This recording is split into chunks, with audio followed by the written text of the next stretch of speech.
Welcome to the ChangeMakers podcast, brought to you by City Current and powered by Lipscomb and Pitts Insurance. This show shares personal stories and insight from those who are giving back and making a difference, so we can learn and do the same. We cover life lessons, business advice, passion, and purpose. Now here's our host, Jeremy Park. Welcome to the ChangeMakers podcast. I'm your host, Jeremy Park. We are joined by a friend of ours who we do a lot with, especially Samaritan's Feet. We get to wash kids' feet. We get to give them new socks, shoes, sometimes even back to school supplies, but they are doing amazing things here in the Mid-South. He is the executive director for Streets Ministries, our good friend, Reggie Davis. How are you doing, Reggie? Doing well, Jeremy. Thanks for having me. Absolutely. So the fun of this podcast is normally when we have you come on the shows, you talk all about Streets Ministries and the amazing work that you do, and we'll talk about that for sure. But this is a personal dive into the world of Reggie. And so let's start with you as a child and tell us a little bit about just how you grew up. Alrighty. So I grew up in a little small town called Hughes, which is about 33 miles from downtown Memphis. I grew up in a mixed family. My mom had 3 children by my biological father. He left my family before I was born. And my mom met a man who she fell in love with, who married her and took on her 3 children. And he became my dad. He married her when I was approximately a year and a half. And I grew up with him as my dad. And so we grew up in this little small town in poverty, but a loving family. They had 2 more children after us, and he came into the family with a daughter. And so she did not live with us, but she would come visit on holidays and in the summer. And so 5 of us grew up in this small little trailer home, a 3-bedroom trailer home. And my dad was a factory worker, bivocational, and a pastor. My mom was an LPN, and I think it was my 7th grade year in middle school, she decided to go to college. Her and my dad had a conversation that one of them needed to go to college in order for their other 3 children to go to college, because my first 2 siblings, neither one of them went to college. And so they thought there was enough time for one of them to go and graduate and hopefully inspire us to do it. And so my mom was the one who went off to college. And so my freshman year in college. But you're seeing all this as a child, obviously, right? You're seeing her go off to college. Yes, I'm seeing my mom stay up 2 a.m., 3 a.m. in the morning studying, getting in the car at 6 a.m. to go to class to Jonesboro. We watched this happen, and it was inspiring, and it was motivational, and it did let me know that if my mom can do this, I can do this. And so she ended up graduating my freshman year in college. Wow. Yeah. So let's take, because I think there's so many things just within that first few minutes of your story that I want to unpack a little bit. Yeah. First, as you said, you grew up in poverty. So, and obviously the trailer home, but give us an idea, because most times you hear when people say I grew up in poverty, it's not until later in life they realize they actually grew up in poverty. At the time, it's kind of like, no, I'm in a loving family and I don't know what poverty is. So when did it hit you that when you say I grew up in poverty, did you ever feel that way though growing up? No, not really. In high school, you started to feel it a little more because you had friends who would have their own cars, or you even paid more attention to who had free lunch and who did not have free lunch. And so I think it was in middle school where I really knew, like, oh, we have free lunch because my parents only make so much money. But in elementary school, we thought it was cool to have free lunch. And I mean, it still was a blessing, but I didn't realize that equated to, oh, we're poor. Right. Because we had so much love, and our parents, we always had a meal. They took care of us. We didn't know we were poor. And so, yes, I didn't know. Now, when I got to college, my freshman year, Jeremy, I will never forget the first day of college. I went to the University of Arkansas at Little Rock. It was the first year they had completed their dorm, so it was on campus living for the first time. And there was a suite, and there was 4 guys. And 2 of the guys started pulling out their clothes, and they were saying things like, hey, man, how many Hill figures do you have? How many polos do you have? What about Nautica? And they were saying these words, all these name brands, and I was going, what is a hill figure? What is a Nautica? What is a polo? And I started looking at their clothes, and I quickly went over to my room and kind of stuffed my stuff in my drawers. And that was the first moment when I went, man, I really did grow up poor. Did that shape the way that you interacted, especially like in middle school and high school, and looking at the friendships you formed and the way you dealt with people? Did that have a factor at all? Or was it one of those where you say, you know what, I'm going to rise above this? Because some kids, that's a chip. Others say, you know what, it doesn't matter. And for the most part, it's also a part of your surroundings where some people, especially kids, can be very brutal, but others can be very loving and say, no, you're part of the team. You're part of the family. We genuinely don't care what name brand you have on what logo you're wearing on your shirt. Right. You know, my mom always told me I was unique and that, I was just her special child there wasn't much that bothered me. I knew I was black, but my blackness I never felt diminished by my blackness. Even when I felt like I didn't have as much as another kid, it never diminished who I was. And so even as I realized, and we did grow up in poverty, it never affected me to a point of feeling less than. And it didn't push me to work harder. It was just, I wanted to be the best that I could be. And even as going back to being a kid, I always knew I wanted to make a difference in this world. I used to say in high school, I'm going to put Hughes on the map. I didn't even know what that meant, but there was something intrinsically inside of me that I felt like I was going to make a difference in this world. And early on, I guess middle school, high school, I really thought I was going to be a politician. And I think it was in 92 when one of my mentors, and this may turn a lot of people away, friend, and I call him a mentor, and I don't know him personally, but it was someone who I looked up to, was then Governor Bill Clinton. I just looked up to this man. I would see him at certain things, and I knew I wanted to make a difference for people, like what I thought I saw him doing. Well, especially to see him go from that to being the president. Yes. So you realize, wait a second, someone from my state can go off and all of a sudden lead our country. And for those that grew up in Texas and you see George W. Bush, it's the same thing, is when you see somebody from your state, regardless of the political affiliation and what you believe or don't believe of that person, as a child, when you see someone from your area that goes and becomes the president of the United States, the most prominent, powerful position in the world, right? That's an eye-opener. It was. And Hope, Arkansas, it's bigger than Hughes, but it's not a big place. And he didn't come from wealth. And so it was this image that, you can overcome. You can become successful in life and do great things no matter where you come from. So I want to unpack one more thing, and your biological father. Mm-hmm. Talk about that relationship. Is there one now when today, where we stand right now? In a moment of honesty, no. We communicate, or I communicate with him once every 2 years, but I will tell you, I'm at a good place with that relationship now. And for many years, I struggled with that relationship. And it was the work of my wife in my life, honestly.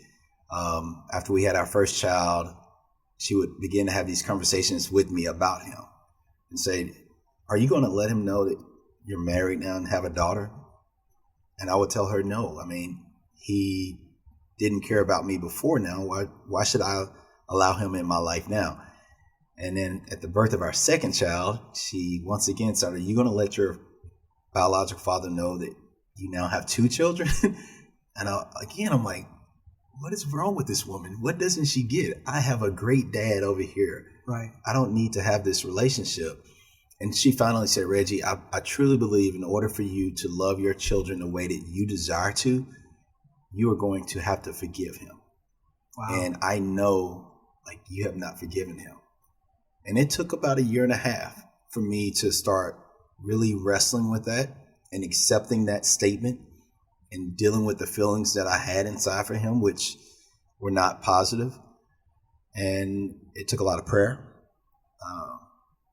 But over a year and a half to 2 years, I got to the point where I was willing to take my family with now 3 girls, drive to Chicago, find him, tell him I forgive him, whether he felt like he needed it or not. I felt like I needed to tell him that, and move from there.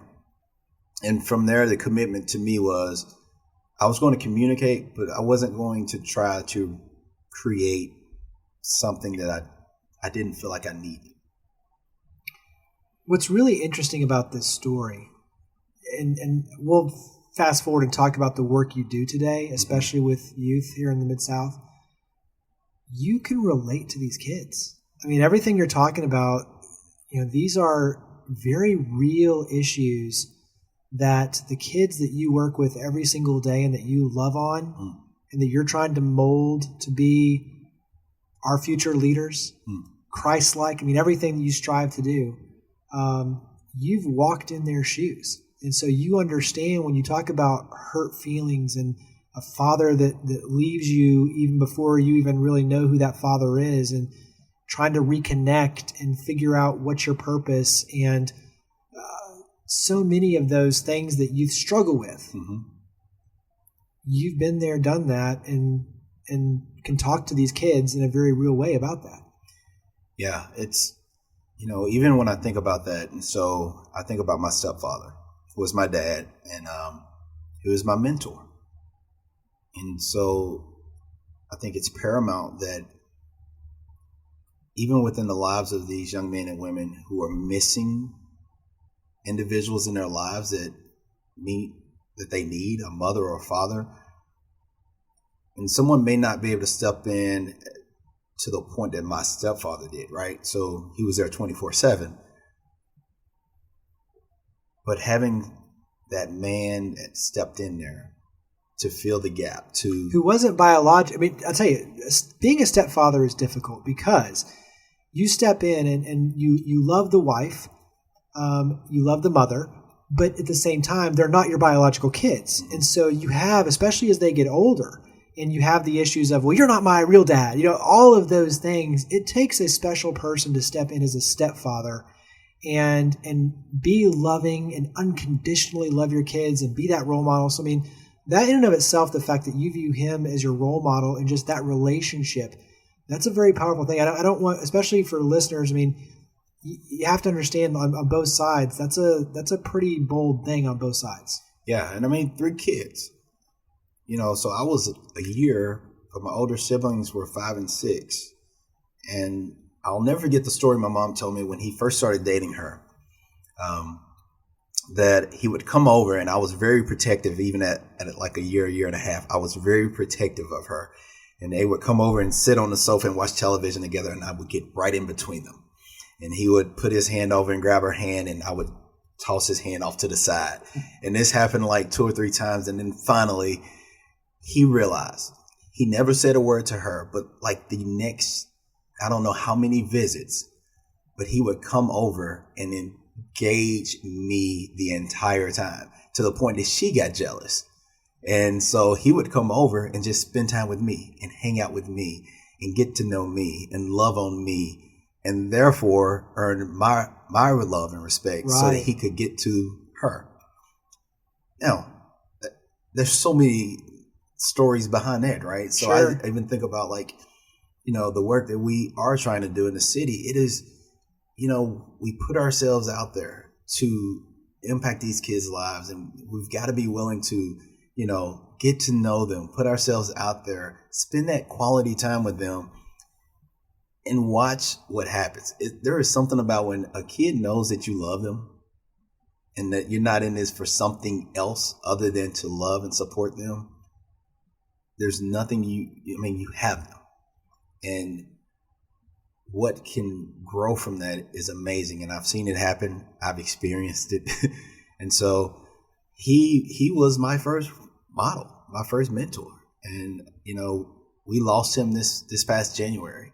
And I am the man that I am today because of him. Wow. Let's fast forward your story a little bit, but talk about how you got to Streets Ministries. So, coming to Memphis out of college, because in my little town, there was no jobs for a guy with a finance degree. So I started working at First Tennessee Bank. Spent 6 years there, but really into my fourth year, I started to lose interest, quite honestly, in the work. There was no passion there, but I began to volunteer at my church as a youth pastor. And my wife and I both saw and I really love this, but also was a young man who knew I did not want to raise my family in poverty. And I was going, I don't know how to do this. I don't know how to follow this passion and yet make a good living. And it took about 2 years for God to work on my heart, really.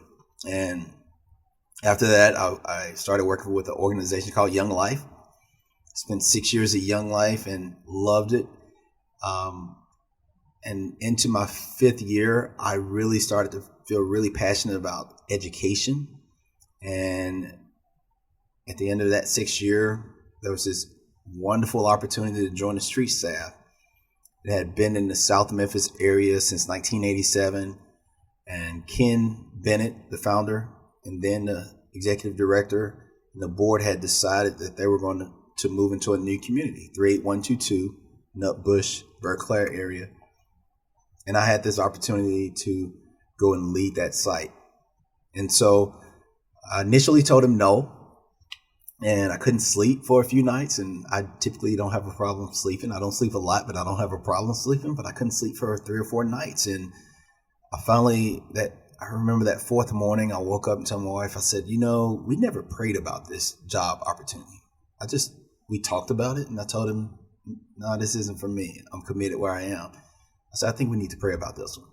And so we prayed, and we brought along some mentors alongside of us. And ultimately, over the next 3 days, I felt this was an opportunity that I needed to take. And so I called Ken back. So the offer didn't change, same offer, you just prayed on it, and all of a sudden, wait a second, this is something that, at first I turned down, but there's more to this. There's a higher purpose. I just didn't understand it. But especially after thinking about it, and okay. Yeah, it wasn't just about me. And at first it was. Right. It was about, I didn't feel like it was the right move.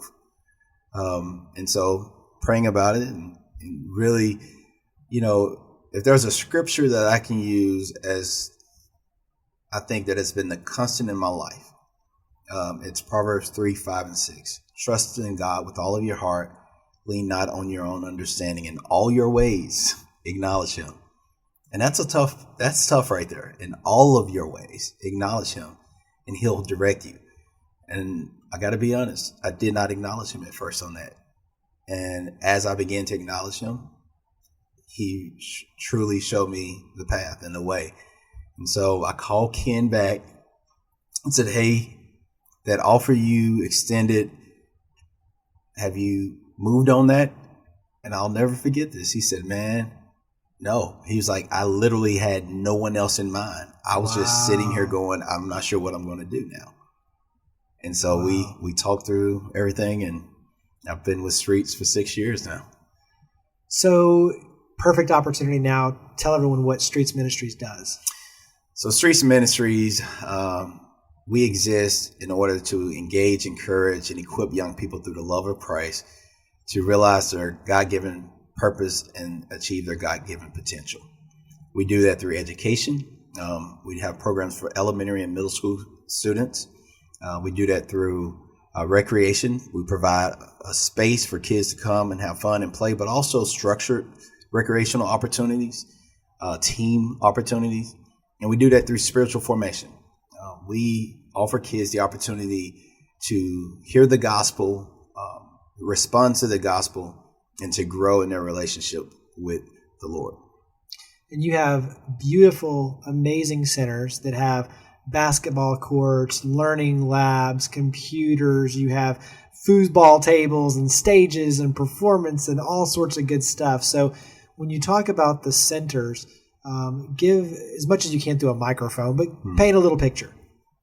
So imagine it's school day. Let's say it's September, first week of September, post Labor Day. Kids were off on Monday, Tuesday after school. It's 2:00, and you're on North Graham Street, and Kingsbury Middle School and High School have just released, and there's 1,500 kids walking down the street. And on this particular day, 250 of them decide to stop through streets.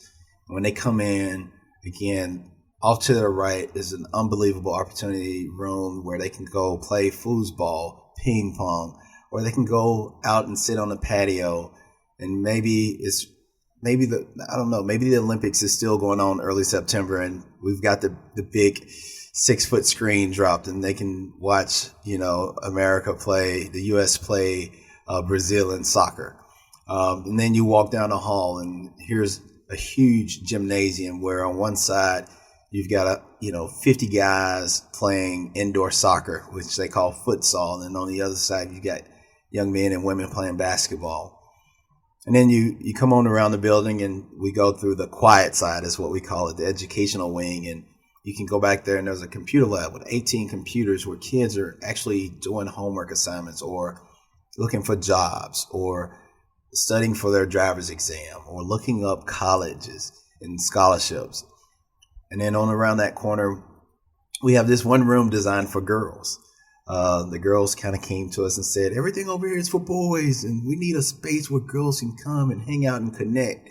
And so we have this space just for girls, and they've got no boys entering signs and everything. Awesome. It's crazy, but it's their space. It's their space. They space. love it, and it's beautiful. And then we have a space where mentors come to meet their mentees, which is a phenomenal program where, a mentor, a person in the community will engage a young person for a year commitment to come and meet with them. And so we have that space. And then we have this multi-purpose space where everything happens in these spaces, from Bible studies to dance classes to cooking classes to whatever an individual would like to offer to our students, that we usually use that space to take advantage of that. And so from 2 to 6, that happens. And then on Monday nights and Thursday nights, we give high school and middle school students the opportunity to hear why we do what we do. Ken always made this analogy, and it may not be fair, and I hope not to offend anyone when I say this, but he told me when I first joined staff, he said, the soup kitchen is a beautiful thing, and it offers people, those who are hungry, a meal, a nice warm meal. But what typically a soup kitchen will do is invite you to the table. Here's the spread of food. But before you dine and partake of the food, you have to let us tell you about our faith.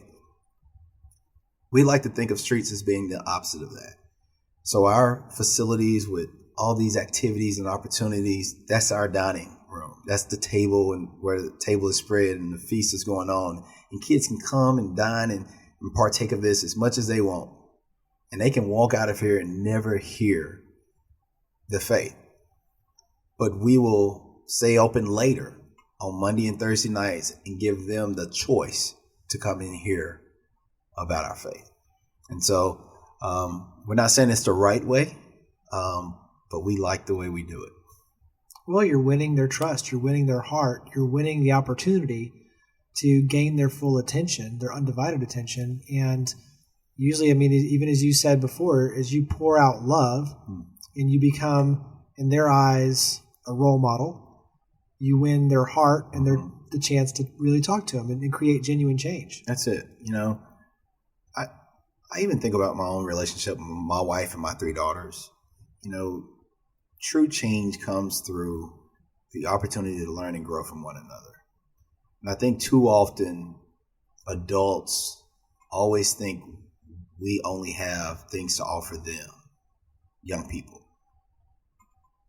But what I'm learning is a lot of my growth over the last 12 to 15 years, Jeremy, has come through me being willing to sit and listen to young people. They've challenged me in ways that I really don't think I'd be the man that I am right now if I had not been willing to listen to them. Yes, I've offered some things to them, but man, I have learned so much from them. And it really is that scripture, as iron sharpens iron, so must one man sharpen another. But I think we always think about that as, I need to find somebody above me and who's sometimes you can learn from a younger person, someone who's less educated, someone who has less finances. It's not always the person who has more than you. And I've learned that by being around these young people.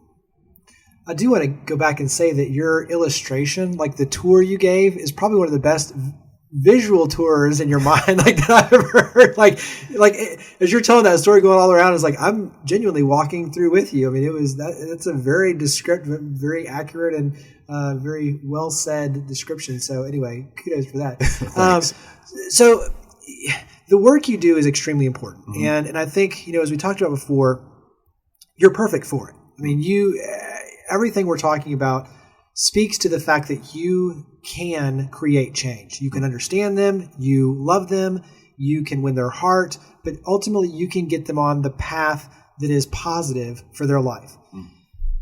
Give us, because I think we'll talk about in a second, a forum that you recently hosted just in terms of some of the things you learned from it. But give us some things for those in the community who want to volunteer. Obviously, we encourage them to volunteer with Streets Ministries, especially anybody in the Mid-South that's listening. You do an amazing job of engaging volunteers, giving them meaningful ways, whether it be mentoring and tutoring the kids, playing basketball, futsal, just foosball, ping pong, performing with the kids, whatever it is, but spending quality time with them. And you've got so many ways that people can easily plug in and help, and you make it extremely easy and meaningful. But beyond that, give us some ideas, especially for those that are outside of the Mid-South. How can we step in and really help kids?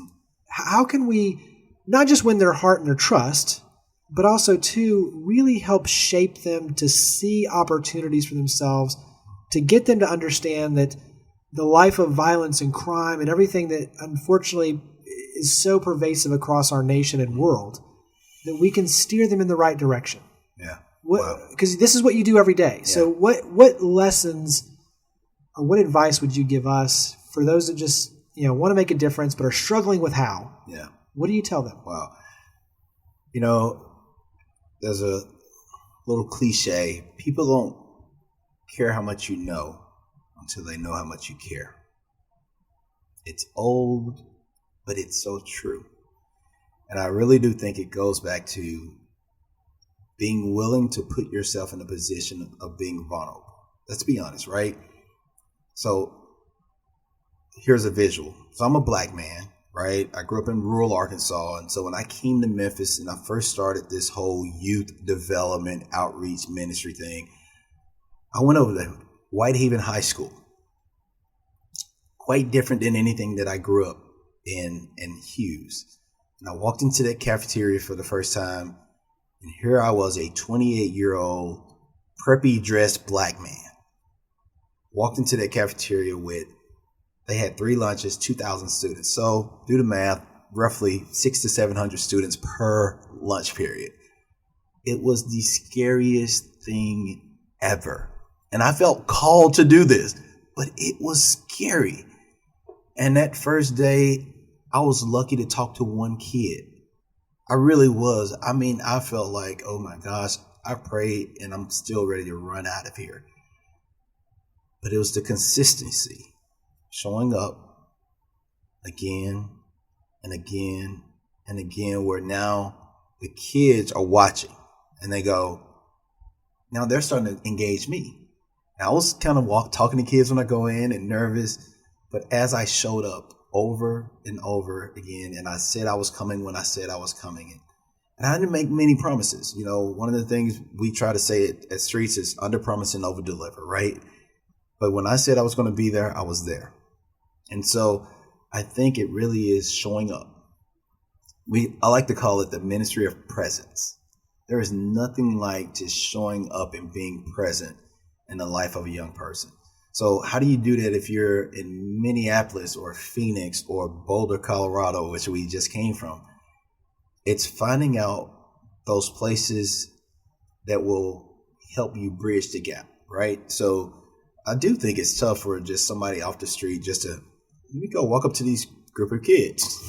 Right. But find an agency, whether it's the Boys and Girls Club, whether it's Young Life, whether it's a youth group at a church or a synagogue or a school, but find a group, an organization that can help you bridge the gap And I will say, I'm a little biased to this, an organization that can help with training, because you can have the heart, but I also think there needs to be training when it comes to this.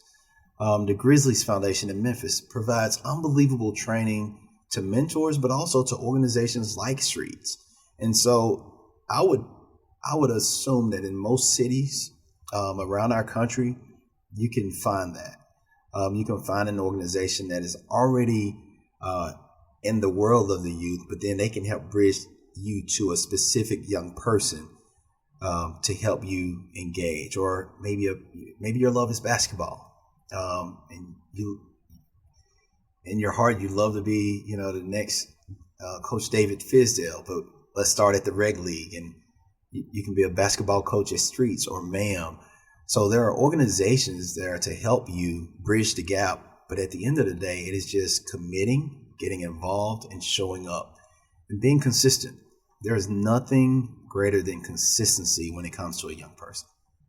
Very good advice. And I mean, many times you hear, once again, it's kind of cliche too, but the kids that are the hardest to love are the ones that need it the most. Yeah. And so when you start realizing, very similar to what you were talking about even before, kind of being in between your mom and stepdad and, like, don't hold their hand. But I mean, you've got to ultimately win their heart with consistency and love and putting them first. But when you do, you start seeing them open up and you have a better understanding. For sure.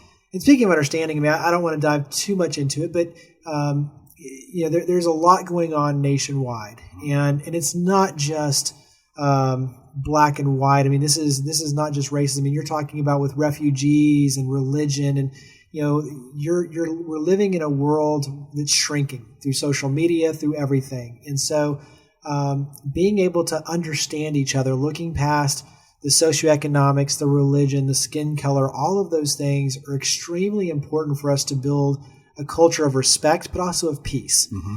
And so you recently convened people. I mean, you just put it out there on Facebook and just said, hey, we want to be a part of the solution. Let's come together and talk. Right.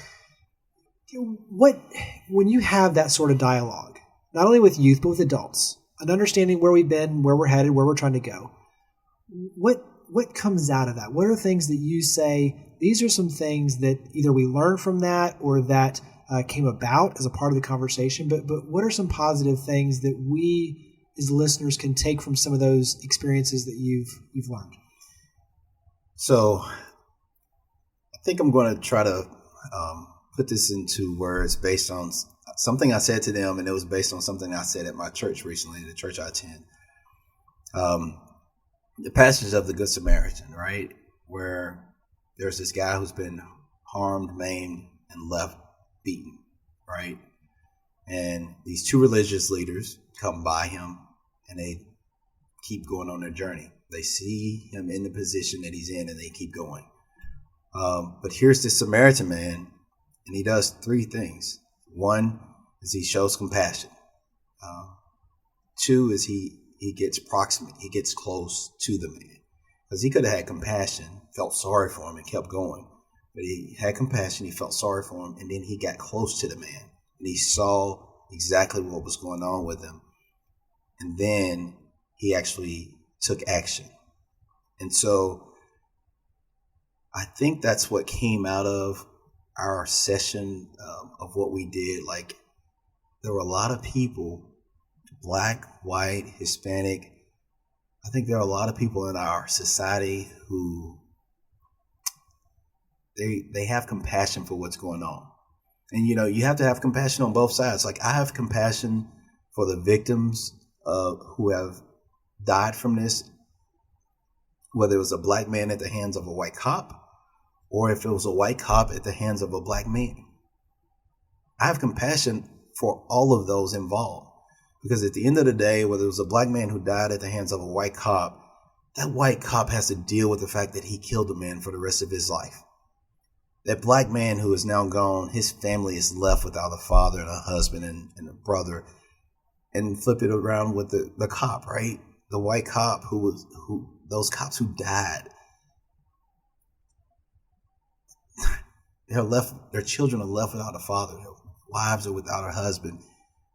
And I still feel sorry for that man who did the shooting. And so there has to be this compassion, but then we have to get proximate and close to what's happening. We can't just stay at a distance and say, man, I hate that happened.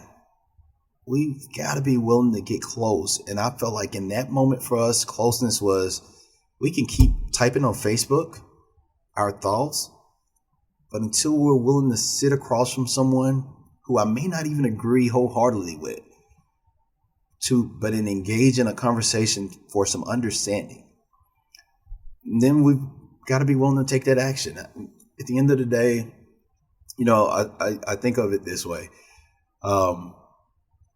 We talk about we're not as racist of a society as we used to be, and I think that's true. We're not as racist of a society as we used to be. But then I started taking a personal poll of friends who I love dearly, black and white. And I would say, how often do you invite, if you're, Jeremy, my white friend, how often do you invite black people over to your house for a party or a dinner or something intimate? And then I would ask the same question to my black friends. How often do you invite white people over to your house for dinner, a party, something intimate? And we rarely do that. And we'll work together. We'll go to an event in public together. But in those moments where we can actually have that heart to heart, the real you meeting the real that person, I think we rarely do that.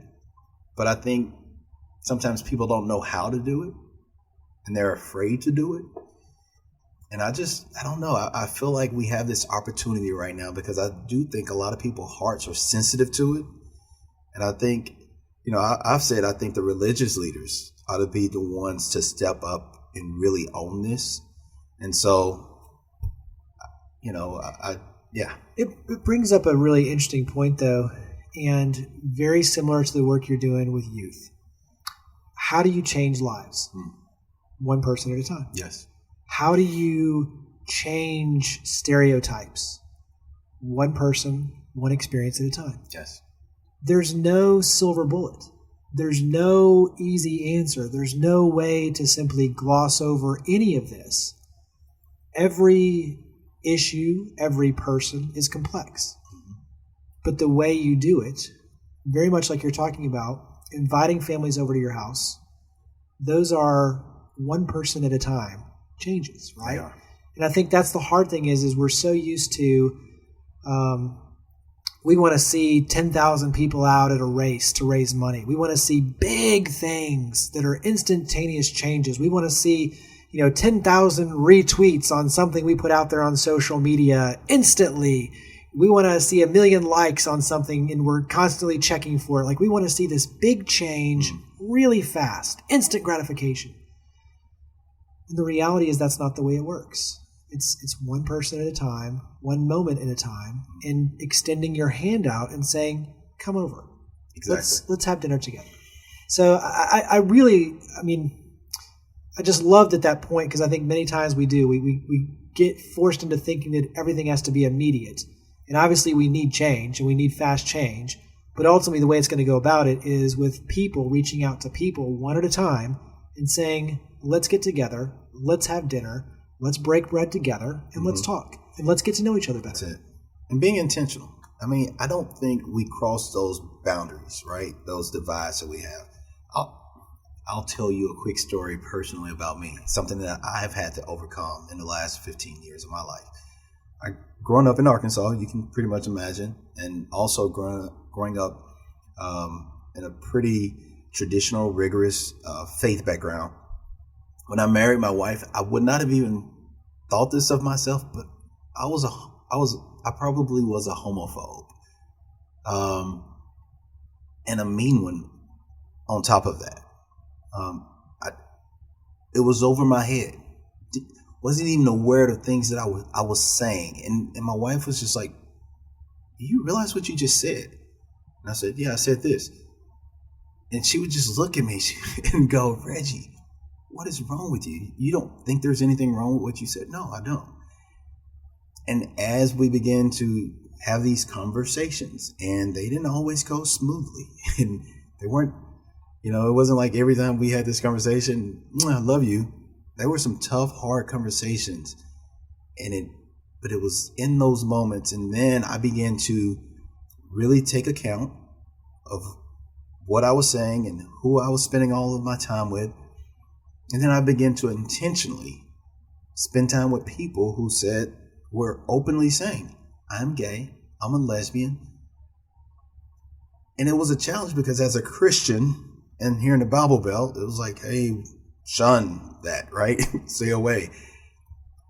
And as I began to really, and again, my work with youth had an impact on this. My understanding of the love of Christ and God's love for me began to really affect the way I thought of others and how I treated others and how I spent time with others. And I'm a new man, and God is still working on me. Like, there are other things He's still working, but it wasn't until I became intentional about my way of thinking, who I'm spending time with, who I'm engaging my time with, and the conversations that I'm having with those individuals. You know, I didn't care about immigration until I started hanging out with families who are immigrants. You know, and that's why the proximity part is so important. We have to be willing to get close to even people we may not always agree with, but we grow from those moments. We learn, we grow, and sometimes we even change. So these are conversations we could have for many, many hours. And obviously we're running up against a time, because I know that people are listening to this in their cars and they have places to get to and all sorts of other things to do. We're all busy, but this is one of those where we'll probably have you come on, back in the future, and we'll kind of carry more of these conversations. But for right now, we're going to switch it over to a fun part. Okay. We don't really have any special music, but it's a lightning round. And it's basically just quick answers. They're fun ones. It's just a simple glimpse into your life currently. So let's start with a recent movie you've watched. This is where we find out if kids rule your house or not. That's it. It was a kid movie. What was the movie we went to see? It was a kid movie because they were debating. Secret Life of Pets. I missed that one, but the girls were debating, and it was last weekend. Oh my gosh, I look like a horrible dad, and I actually stayed awake the entire time. But it is funny because we could automatically tell. Okay, so we'll say what's a recent TV show? Or what do you like to watch on TV? TV. Oh gosh, I'm horrible. Sports. I mean, if it's sports, I'm watching it. The DNC and the RNC. I watch like every minute of it. Yeah, obviously right now that's top of mind. More basketball, football, baseball, soccer, tennis. What do you prefer when you're watching sports? So I'm a huge Serena Williams fan. Number 22. Yes. Razorbacks, Cowboys, Grizzlies. Nice. So what about playing sports? Any sports you love to play? I love to play tennis. That is my favorite sport to play. And at some point, I love to play more golf, but 4 hours I don't feel like I have that time right now. I understand that. Tennis is pretty easy, though. Get somebody out and you can play. You can be sweating and pouring out sweat in an hour or even 30 minutes, and especially on a hot day like today. So what do you like to do to relax? Sit on my side porch with a cup of coffee or a glass of wine and my wife. What favorite vacation spot? The Smokies, actually. My girls love going to East Tennessee, and so that's become our favorite spot. Camping, hotel. I have a mentor who has a nice cabin. There you go. Nice. To it, so. Hey, that's good. Yeah. Speaking of mentors, growing up, I mean, obviously you said your stepfather, but who are some other mentors that shaped your life? So I had a teacher, small town, right? So remember this. I had one teacher who taught me math every single grade, 7th through 12th, except for one grade. So her name then was Betty Allen, and I think she's now Miss Betty Jones. But a couple of my teachers were really huge in my life. Sandy Cook really helped me to, I think, explore that passion of mine for civics, the government, and the power of the government to change lives. A host of my dad told me I had more mamas than anybody. There were a host of women who all said, "That's our boy. That's our baby. We're going to look after him." So there were a host of women. But literally, Bill Clinton was a hero of mine. I loved reading about him, watching him, seeing him on TV. He was huge for me. And Dr. King. Loved reading about Dr. King and all that he went through, knowing that he wasn't a perfect man, but he gave his life for what he believed in, And so growing up, those were my heroes. Nice. Favorite book or quote? Favorite book right now would be Brian Stevenson's Just Mercy.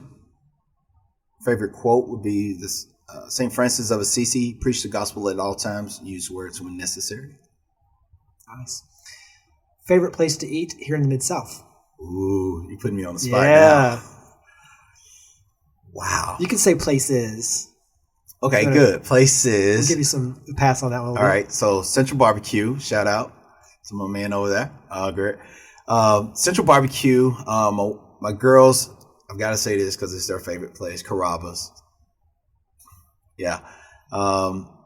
Jim's Place East. And that's a special place because that's where I first met my wife. Oh, nice. Yes.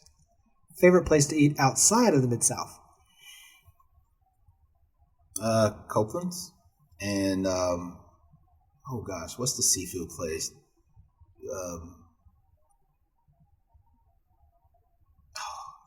It's like in Dallas. So where you'll think of it, Papados. Papados. Yes. Love Papados. As soon as you say it's in Dallas and everywhere else, that's all I need is the mental cue. It's not here in Memphis. I wish it was. Well, the whole Papa's Steaks, and they have all those different restaurants. And they're all over Dallas. So yes. Anybody in the Fort Worth and Dallas area knows those well.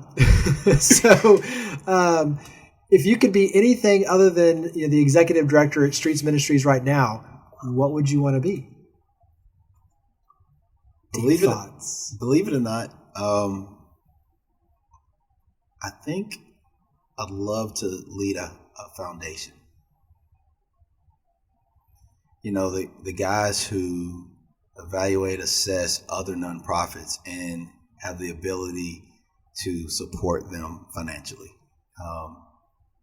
That would be something I'd love to do. A proud moment of your wife or for your wife?